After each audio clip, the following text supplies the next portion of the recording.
தேர்தல் முடிவுகள்னா அது வெறும் நம்பர்ஸ் கிடையாது இல்லையா? அதுக்குள்ள மக்களின் நம்பிக்கைகள், ஏமாற்றங்கள், அவங்களோட எதிர்பார்ப்புகள்னு ஒரு பெரிய கதையே இருக்கு. திருநள்ளாரை எடுத்துக்கிட்டீங்கன்னா அங்க வெறும் 8% வாக்கு வித்தியாசம் ஒரு பெரிய கதையே நமக்கு சொல்லுது. இன்னைக்கு நாம அந்த கதைக்குள்ள ஆழமா போய் அதிலிருந்து எப்படி ஜெயிக்கிறதுக்கான ஒரு ப்ளூ பிரிண்ட உருவாக்கலாம்னு பார்க்க போறோம். அரசியலோட ஆணிவேர் எங்க இருக்கு? ஒவ்வொரு தெருவுல, ஒவ்வொரு வீட்ல. இப்போ திருநள்ளாரை பாருங்க. இது வெறும் ஒரு தொகுதி மேப் இல்ல. இது அந்த மக்களோட அன்றாட போராட்டங்கள், அவங்க ஆசைகளோட ஒரு உயிரோட்டமான சுற்றுச்சூழல். நம்ம பகுப்பாய்வை நாம இங்க இருந்து தான் தொடங்கணும். சரி, நம்மளோட இந்த ஆய்வுல என்னென்ன பார்க்க போறோம்னா, முதல்ல தேர்தல் களம் எப்படி இருந்துச்சுன்னு பார்ப்போம். அப்புறம் ரொம்ப முக்கியமா வாக்காளர்கள் மனசுல என்ன இருக்குன்னு தெரிஞ்சுக்குவோம். 2021ல வந்த தீர்ப்பை அலசி ஆராய்ஞ்சு ஒரு புதுவிதமான வெற்றி வியூகத்தை வகுப்போம். அதுக்கப்புறம் அந்த வெற்றியை எப்படி ஒரு நல்லாட்சியா மாத்துறதுன்னு பார்ப்போம். வாங்க உள்ள போகலாம். 2021 தேர்தல் முடிவை ஒரு பெரிய புதிர் மாதிரி யோசிச்சு பாருங்க. அதுல இருக்கிற ஒவ்வொரு துண்டும் நமக்கு ஒரு காரணத்தை சொல்லும். இப்போ நாம அந்த துண்டுகளை எல்லாம் ஒன்னா சேர்த்து வச்சு பார்க்கும்போது தான் தோல்விக்கான காரணமும் சரி, ஜெயிக்கிறதுக்கான வழியும் சரி நமக்கு தெளிவா புரியும். வெற்றிக்கும் தோல்விக்கும் நடுவுல இருந்த வித்தியாசம் வெறும் 8% தான். அரசியல்ல இது ரொம்ப ரொம்ப சின்ன ஒரு இடைவெளி. இதுக்கு என்ன அர்த்தம்னா, வாக்காளர்களோட மனநிலையில ஒரு சின்ன மாற்றம் வந்தா கூட தேர்தல் முடிவு தலைகீழா மாறிடும். இதுதான் நம்மளோட வியூகத்தோட மையப்புள்ளியா இருக்க போகுது. சரி, எந்த ஒரு தேர்தல் பிரச்சாரத்தோட இதயமும் எது? மக்கள் தான். வாக்காளர்கள் உண்மையிலே என்ன கேக்குறாங்க, அவங்களோட அன்றாட பிரச்சனை என்ன, களத்திலிருந்து வர்ற அந்த குரலை கேட்கறது தான் மொத படி. திருநள்ளாறு மக்களோட மிக முக்கியமான கவலைகள்ல ஒண்ணு குடிதண்ணீர். இது வெறும் பைப்ல வர தண்ணி பிரச்சனை இல்ல.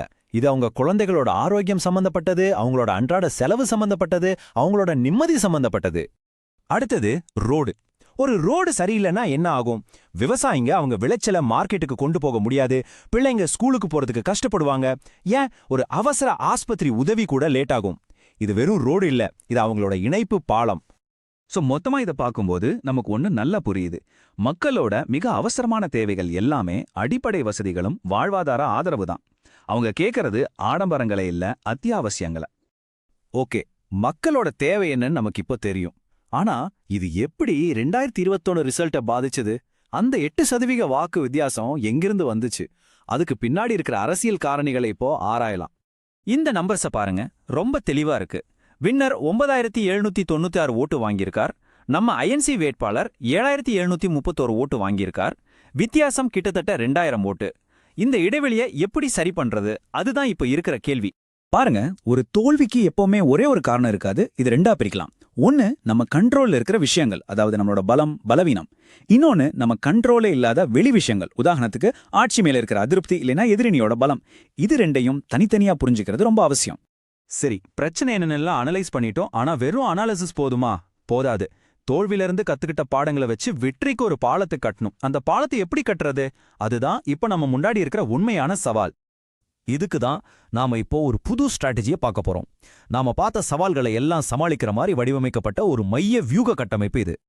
இதோட பேரு சதுர்முக கோட்பாடு. சதுர்முகம்னா 4 முகம். சிம்பிளா சொல்லணும்னா தேர்தலை ஒரே ஒரு கோணத்துல பார்க்காம 4 முக்கியமான கோணத்துல இருந்து அணுகிறது. வாக்காளர், கட்சி, கதை, வளம்னு இந்த 4மே வெற்றிக்கு அவசியமான தூண்கள். அப்போ அந்த 4 தூண்கள் என்னென்ன? 1 தேர்தல் முகம், அதாவது வாக்காளர்களை எப்படி நம்ம பக்கம் கொண்டு வர்றது. 2 அமைப்பு முகம், நம்ம கட்சி அமைப்பை எப்படி பலப்படுத்துறது. 3 கதை முகம், மக்கள் மனசுல நிக்கிற மாதிரி ஒரு நம்பிக்கையான கதையை எப்படி சொல்றது. 4 வளம் முகம், பிரச்சாரத்துக்கு தேவையான எரிபொருளை எப்படி திரட்டுறது. இதுல ஒன்னு வீக்கா இருந்தாலும் மொத்த சிஸ்டமும் சரைஞ்சிடும். சரி, தியரி நல்லா இருக்கு. ஆனா பிராக்டிகலா இது எப்படி வேலை செய்யும்? சில உதாரணங்களை பார்க்கலாம். தேர்தல் முகம் மூலமா திமுக ஆதரவை திரட்டலாம். அமைப்பு முகத்துல பூத் கமிட்டிகளை ஆக்டிவேட் பண்ணலாம்.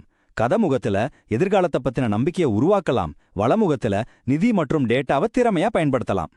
ஒரு சூப்பரான ஸ்ட்ராட்டஜி இருந்தா மட்டும் பத்தாது. அதை எப்போ எப்படி கரெக்டா செயல்படுத்தணும்னு தெரியணும். வாங்க இப்போ வியூகத்தை ஒரு செயல் திட்டமா மாத்தலாம். ஜெயிக்கிறதுங்கிறது ஒரு 90 நாள் மாரத்தான் மாதிரி.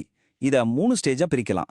30 நாள்ல நம்ம அடித்தளத்தை பலப்படுத்தணும். அடுத்த 30 நாள்ல பிரச்சாரத்தை தீவிரப்படுத்தி மக்கள் கவனத்தை ஈர்க்கணும். கடைசி 30 நாள்ல நம்மள பத்தின பேச்சு உச்சத்துக்கு போய் தேர்தல் அன்னைக்கு ஒவ்வொரு ஓட்டையும் நம்ம உறுதி செய்யணும். ஒவ்வொரு ஸ்டேஜுக்கும் ஒரு தெளிவான இலக்கு இருக்கு. எலெக்ஷன்ல ஜெயிக்கிறது ஒரு எண்ட் பாயிண்ட் கிடையாது, அது ஒரு ஸ்டார்டிங் பாயிண்ட். அந்த வெற்றியோட உண்மையான நோக்கம் என்ன? மக்களுக்கு ஒரு திறமையான, அவங்க தேவைகளை நிறைவேற்ற ஆட்சியை கொடுக்கறது தான்.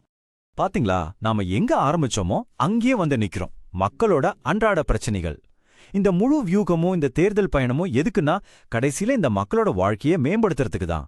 அரசியலோட உண்மையான நோக்கமே அதுதானே. கடைசியா இந்த ஒரு கேள்வியோட இந்த பகுப்பாய்வை முடிச்சுக்கலாம். ஒரு தேர்தலுங்கிறது வெறும் ஆட்சி பண்றதுக்கான லைசென்ஸ் இல்ல, அது மக்களோட பிரச்சனைகளை தீர்க்கிறதுக்கான ஒரு ஆணை.